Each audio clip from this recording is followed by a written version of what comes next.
दोस्तों आप सबका हमारे एक नए वीडियो में बहुत बहुत स्वागत है। दोस्तों आप में से बहुत सारे बच्चे रेलवे आरपीएफ की जो वैकेंसी है उसका इंतज़ार कर रहे होंगे, लेकिन उसकी अगर वैकेंसी नहीं आ रही है तो जाहिर सी बात है कि आपको कोई न कोई और फॉर्म भरना ही चाहिए। और आज के वीडियो में मैं आरपीएफ से मिलता जुलता ही एक ऐसी वैकेंसी बताने जा रहा हूं जिसमें सेम आपका जो है एज क्वालिफ़िकेशन और इसके अलावा जो एग्ज़ाम का प्रोसेस है सेम रहने वाला है, तो उसका भी आप फॉर्म भर सकते हैं। मैं बात कर रहा हूँ CRPF, जिसका पूरा नाम है सेंट्रल रिजर्व पुलिस फोर्स, जो कि देश की जो आंतरिक सुरक्षा है, चाहे वो हमारा इलेक्शंस हो, चाहे आपका दंगे हो, चाहे नक्सली प्रभावित एरिया है, वहाँ पे अगर एक्स्ट्रा फोर्स की ज़रूरत होती है तो आपकी ज़रूरत लग सकती है, जिसका नाम ही है रिजर्व पुलिस फोर्स। और ये सेंट्रल लेवल की वैकेंसी है, यानी कि ये सरकारी वैकेंसी है। तो आइए इसी पर डिटेल में बात करते हैं कि आपकी एलिजिबिलिटी क्राइटेरिया क्या रहेगी, इसमें काम क्या करना होता है, इसके जो सैलरी है वो कैसे होगा और इसका जो सिलेक्शन प्रोसेस है वो कैसे रहने वाला है, सारी चीज़ें आज के वीडियो में बताऊंगा। तो सबसे पहले बता दूं कि टोटल जो वैकेंसी है ये 9175 वैकेंसी है और ये ऑल ओवर इंडिया से एक साथ में ये वैकेंसी निकली हुई है। लेकिन आप फॉर्म सिर्फ अपने स्टेट का ही भर सकते हैं, उसमें आप अलग स्टेट की जो वैकेंसी है उसका फॉर्म नहीं भर सकते। इसमें आपको डोमिसाइल सर्टिफिकेट का बहुत बड़ा रोल रहने वाला है। मेल का अलग है वैकेंसी 9096, वहीं अगर आप फीमेल का देखेंगे तो 79 वैकेंसी इसमें रहने वाली है। इसके अप्लाई डेट की बात करूं तो ये 20 अप्रैल से फॉर्म भरा जाएगा। लास्ट डेट एक महीने के बाद होगी, यानी कि 19 मई 2026 होगी। फॉर्म भरने के लिए आपको सिर्फ और सिर्फ ऑनलाइन इनकी ही ऑफिशियल वेबसाइट है, उसी पर फॉर्म भर सकते हैं। एलिजिबिलिटी क्राइटेरिया को अच्छे से समझ लो ताकि आपको कोई भी कंफ्यूजन ना हो। आपको बता दूं कि मेल फीमेल मैरिड अनमैरिड सारे लोग फॉर्म भर सकते हैं, बशर्ते जो आपकी हाइट है, अगर आप मेल है तो 170 सेंटीमीटर से ज़्यादा होनी चाहिए, अगर आप फीमेल है तो आपकी हाइट 157 सेंटीमीटर से ज़्यादा होनी चाहिए। इसमें 4 तरह का पोस्ट हमें देखने को मिल रहा है। पहला है कांस्टेबल ड्राइवर, जिसके लिए एज आपकी 21 से 27 वर्ष के बीच में होने चाहिए। क्वालिफिकेशन की बात करूं तो आप सिर्फ 10th पास होने चाहिए और इसके साथ में आपको हैवी मोटर ड्राइविंग का लाइसेंस आपके पास होना चाहिए।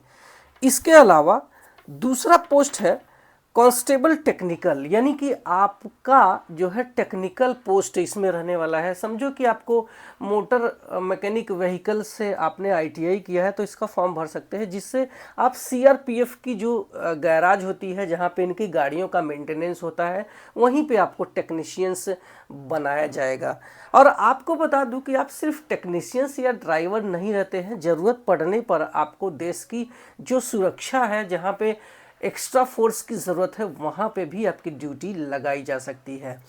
इसके अलावा आपका कांस्टेबल ट्रेड्समैन की वैकेंसी है, जिसके लिए एज 18 से 23 वर्ष और इसमें सिर्फ 10th पास होना चाहिए, कोई भी और आईटीआई या फिर कोई और डिग्री की ज़रूरत नहीं है।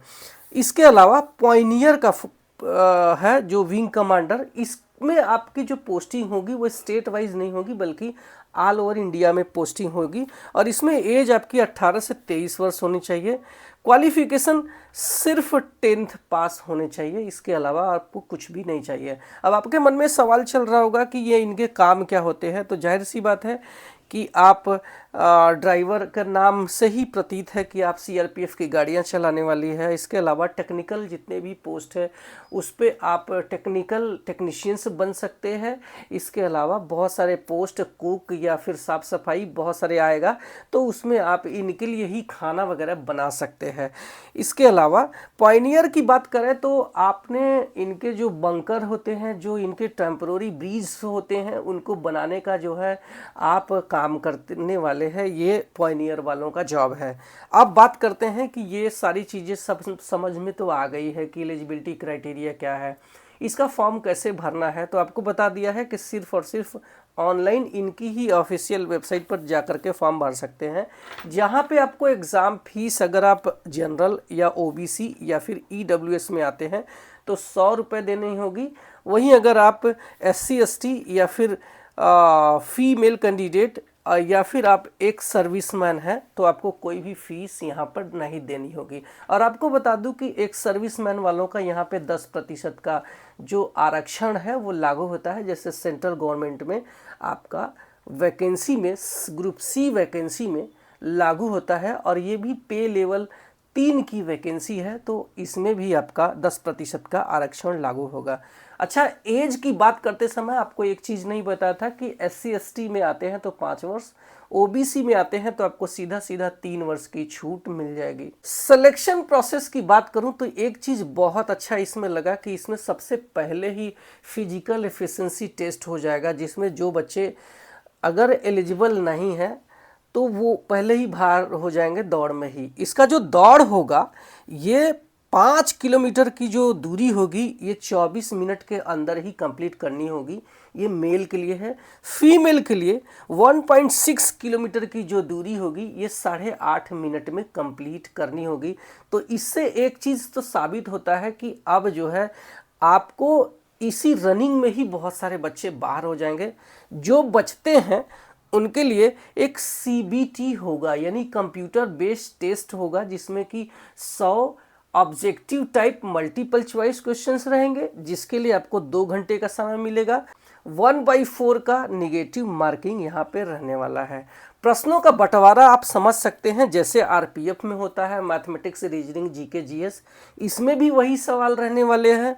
मैथमेटिक्स के 25, रीजनिंग के 25, जनरल अवेयरनेस के 25, और अगर आप हिंदी भाषी क्षेत्रों से हैं तो आप हिंदी या फिर इंग्लिश में से कोई एक लैंग्वेज चुन लेते हैं तो आपको 25 सवाल हिंदी या फिर इंग्लिश में देखने को मिलेगा। इसके अलावा जब आप CBT को पास कर जाते हैं तो आपको डॉक्यूमेंट वेरिफिकेशन के लिए बुलाया जाएगा, और उसके बाद आपकी जो है मेडिकल हो जाएगी, और मेडिकल के बाद आपकी जो ज्वाइनिंग होगी ये आपके अपने शहर में होगी। एग्ज़ाम जो होगा ये आपके अपने सिटी में होगा।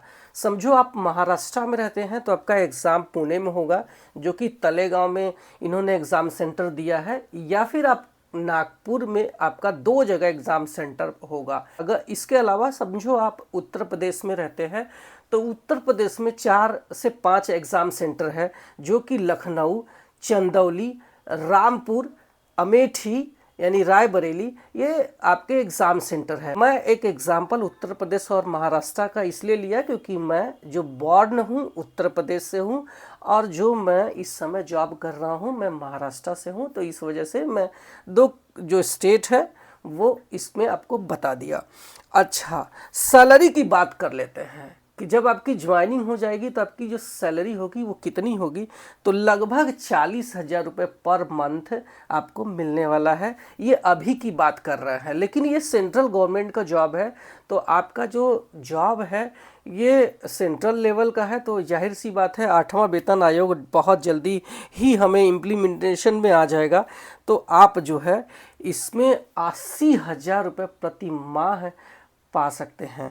और आपको बता दूं कि इस पे जो फुल नोटिफिकेशन आप मेरे टेलीग्राम चैनल पर जा कर के पूरा डिटेल नोटिफिकेशन पढ़ सकते हैं।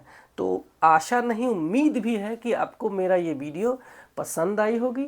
पसंद आया है तो आप इसको अपने दोस्तों में पहुंचा देना, जो कि अपना जो हाइट और अपनी क्वालिफिकेशन फुलफिल रखते हैं, तो जिससे कि उनका भला हो जाएगा।